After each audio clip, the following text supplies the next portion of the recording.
Good morning. Hello again. Welcome back to our Kingdom Kids Sunday School. I am Samoise Evans, your teacher for this week, and I am so very glad to be here. We are at the end of April, so this is the last week that we will be focused on our theme, Be Still. So let us review our memory verse, which says, it's Psalm 46, verse 10. Be still and know that I am God. I will be honored by every nation. I will be honored throughout the world. And remember, it reads like that in the New Living Translation Bible. Okay, so last week we looked at how God tells us to be still and know. We learned that being still helps us to slow down and focus on the parts of us that help us to know. Our thinking mind, our listening ears, and our watching eyes. All right. I would also like to add our open hearts. For when we open our hearts to God, He can search us and know us like we want to know Him. Now, that is very important in a relationship. It should not just be one way. It should not just be one way. One person doing all the giving and the other person doing all the receiving.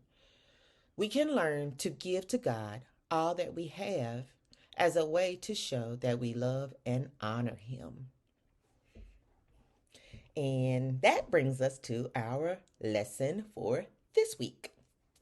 In our memory verse, it says, I will be honored by every nation. I will be honored throughout the world. Today, we will look at the word honored. What does it mean to honor or to be honored? And to learn more about this, we will use the story about Daniel in the lion's den. This story, I would like to say, should be familiar to you. And I can say that if you have been a kingdom kid for a while, then it is familiar to you. However, since we have not been together in the church building in a long time, then let us review this popular and fun lesson today. We'll do that together. So now I will be doing a lot of reading. So mostly I'm just going to read through it because uh, when this story is in Daniel chapter 6, starting at verse 1, and it it's the whole chapter of chapter 6. So I'm just going to kind of read through it, but I will be summarizing and reading verses kind of like last time. But if you want to follow the story or read it for yourself after, then just read Daniel chapter 6. And it's so easy that it just lays it out for you. So we can't really miss the point. If we're praying to God and asking for understanding, then we shouldn't miss the point. So that that'll help us today as we focus. But what I will need to do is start um, at the beginning of the book of Daniel. So the story of Daniel in the lion's den is found in our Bibles in the book of Daniel. Daniel is an Old Testament prophet. He is one of the major prophets from his time. We will find the story in chapter 6, and we can start at verse 1 and read through verse 23. I will read some verses and summarize others, hopefully to help the story flow and help us to follow what is happening in this Bible story so that we can learn more about who God is and what He expects from His people and followers. Now, before we can get a clearer picture of who God is to Daniel and who Daniel is to God, we must go back to when Daniel and his people are taken captive and are brought to a foreign land. Um, and we can find that in the book of Daniel at the beginning, chapter 1. Here it tells us that the Lord gave victory to King Nebuchadnezzar of Babylon over King Jehoiakim of Judah when he went to Jerusalem and besieged it. So King Nebuchadnezzar has taken captive Judah, um, And so these are the Israelites, the Hebrew people, God's people. So he captured it and took it over. Daniel, his family and friends are from the tribe of Judah and therefore are also taken captive. King Nebuchadnezzar ordered his chief of staff to bring to his palace some of the young men of Judah's and royal family and other noble families who had been brought to Babylon as captives. He wanted him to select only strong, healthy, and good looking young men who are well versed in every brand of learning, are gifted with knowledge and good judgment, and are suited to serve in the royal palace. And once chosen, they were trained in the language and literature of Babylon for 3 years, and then they would enter into royal service. So they were trained in the foreign ways. So because they were different, they were a different people. They were Israelites. They were from a whole another nation. So they are. Oh, now the people that were selected, the boys who were selected, are known to us as Daniel, and then the three Hebrew boys. So, and it tells us in chapter 1, it tells us their Hebrew names and the names that the Babylonian king gave them after they were captured. Daniel was called Belteshazzar. Hannah was called Shadrach. Michelle was called Meshach. Azariah was called Abednego. All right, so we know them well. So, once again, as kingdom kids, we should be familiar with the story of the three Hebrew boys in the fiery furnace. Well, Daniel is their friend and fellow captive. So now we can move back to chapter 6 and start looking at the story of Daniel in the lion's den. Some time has passed. Some time has passed by now, and King Nebuchadnezzar is gone. There was another king, King Belshazzar, who came after him, is gone. And now King Darius, by the time we get to chapter 6, King Darius the Mede is ruler over the Babylonian kingdom. Daniel, after all this time, has risen to a high ranking official in the palace under each of the three kings. So Daniel just kind of keeps moving on up. King Darius has also chosen Daniel to be an administrator and to supervise the high officers and protect the king's interests. Daniel proved himself more capable than all the other administrators. So, because of Daniel's great ability, the king made plans to place him over the entire empire. So, wow, you know, Daniel's very smart, very capable, and has great wisdom and insight. So, there just so happened to be 120 provinces uh, or towns to be ruled over in this huge kingdom. And the other officers got very jealous of Daniel and tried to hatch a plan to keep the king from making Daniel his second in command.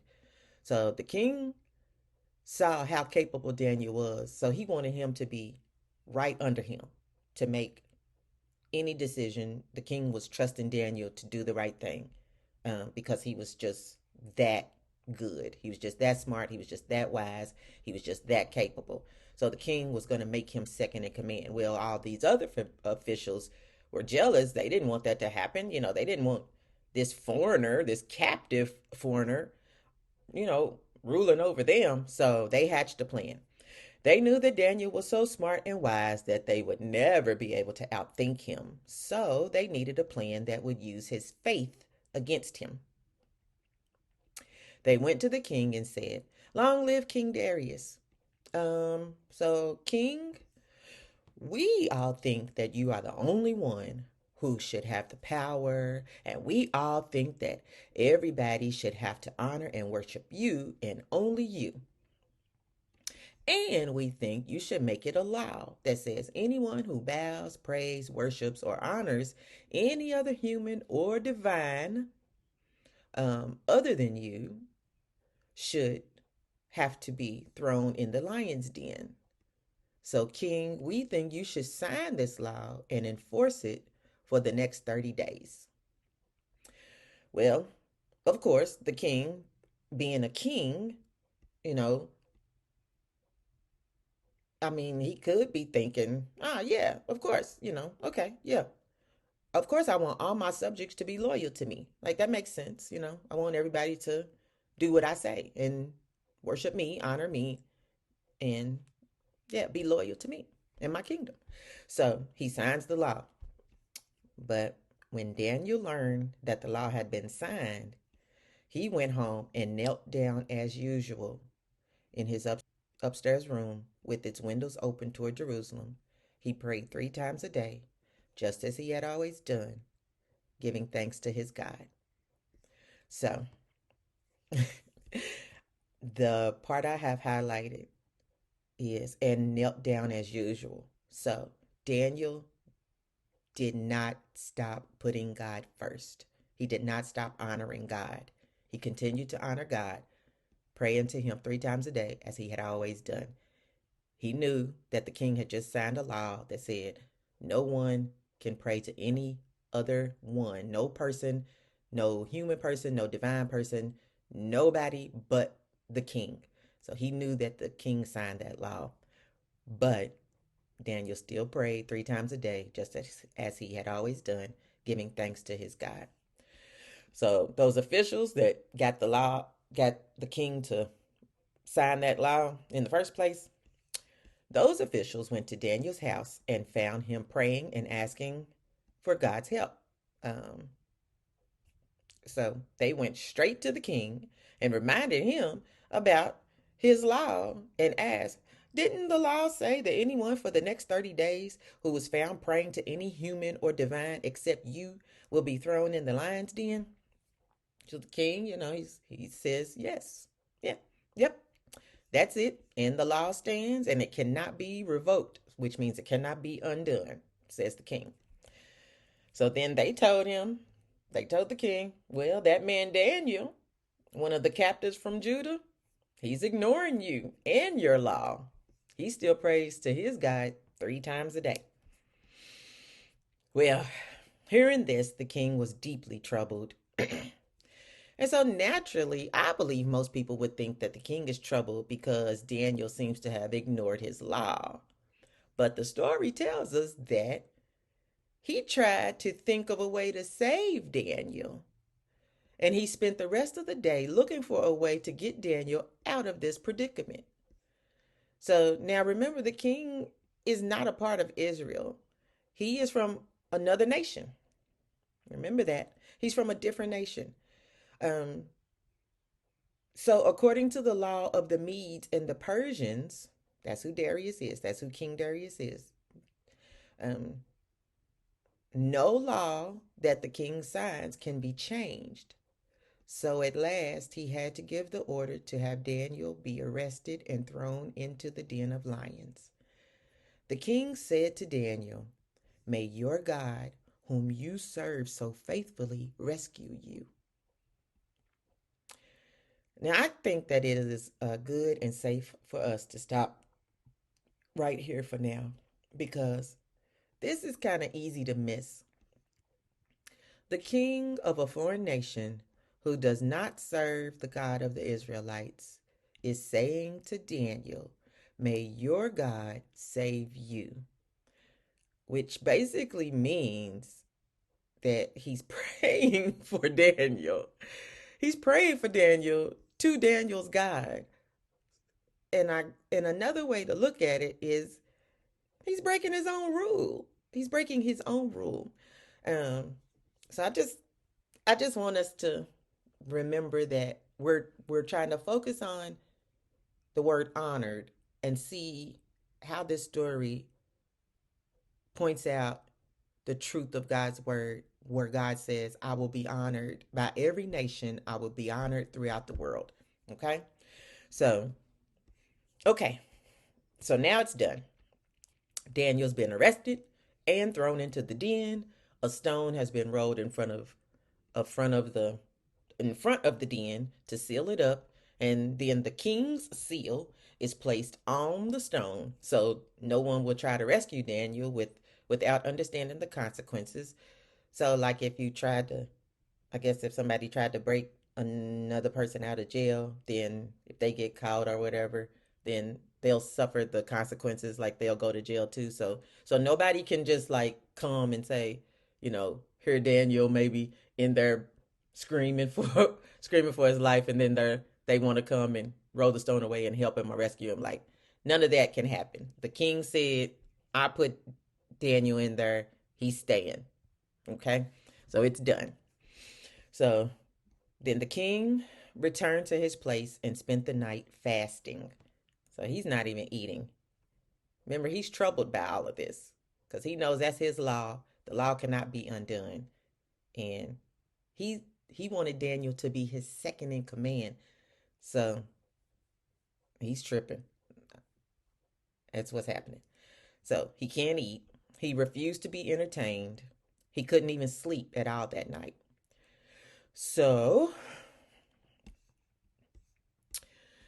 early the next morning, first thing, he went out to the den and called to Daniel, servant of the living God. So he's acknowledging God again. This is his second time. He he told Daniel, may your God rescue you. And now he's saying, hey Daniel, the one who serves the living God. So that's the second time he's honored the Lord. Okay. Um, was your God, whom you serve so faithfully, able to rescue you from the lions? Then Daniel answered, long live the king. My God sent his angel to shut the lions' mouths, so that they would not hurt me. For I have been found innocent in his sight, and I have not wronged you, your majesty. The king was overjoyed and ordered that Daniel be lifted from the den. Not a scratch was found on him, for he had trusted in his God. Now, to me, this story is a good and plain example of how God's word is true. Our memory verse is God speaking through the words of praise from his people, saying, be still and know that I am God. I will be honored by every nation. I will be honored throughout the world. And to be honored is to be lifted up above. It's a showing of respect. Um, Honor is given to a person of superior standing, and it's an exalted title and or rank. So this earthly king, King Darius, this earthly king who was so easily persuaded, wrote a law saying that he wanted everyone in the whole kingdom to honor him and only him. Then, when he learned that his most capable and trusted official had been accused of breaking this law, he became afflicted by his own actions and then turned to the God of Daniel for help. So, as we reflect over the parts of this story that show how Daniel consistently honors God, no matter what people say, we see that God has given Daniel a significant amount of understanding and faith. As soon as he discovers the law was signed, he doesn't resist praying to God. He prays as usual and immediately prays to God for help.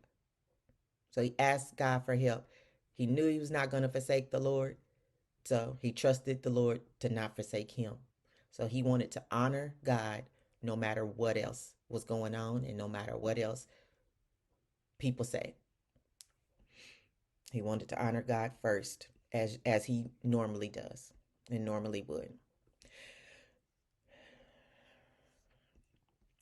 The morning after his night with the lions, he tells the king God found him innocent and he has not wronged the king.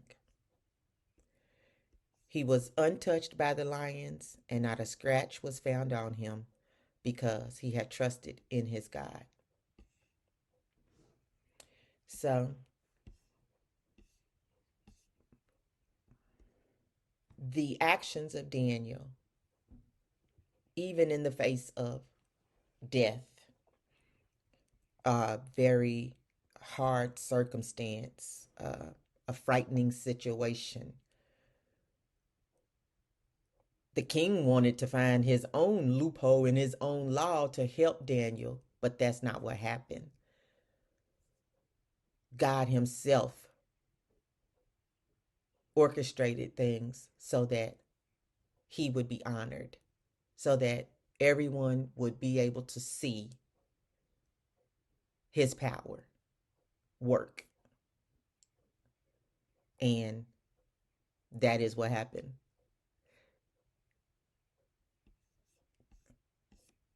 He allowed Daniel, not just Daniel, he allowed the lions to be still. He allowed Daniel to be, you know, to be still in the den. I mean, I want to say stuck, but he was sealed in, so he couldn't go anywhere. So he had to be in there with the lions, and the lions' mouths were shut by one of God's angels. So he stilled them so that they would know that he is God. And now we see that he is honored by every nation and he is honored throughout the world. And we continue to see that to this day when we trust and believe in the power of God and the love of God for his people. So may we honor him with our all and our love by being obedient to him, being still, and knowing that he is God, and loving one another and sharing this message of the good news of who God is and what he's done for us in Christ Jesus. So I thank you for joining me. Thank you so much for your patience today. This is a wonderful story, and there's so many more points that can be pulled out, but um, our focus today was honoring God, or God being honored, and that's what we want to take away, and that's what we want to do in our lives each and every day. So thank you, and until next time, wear your crown. Peace.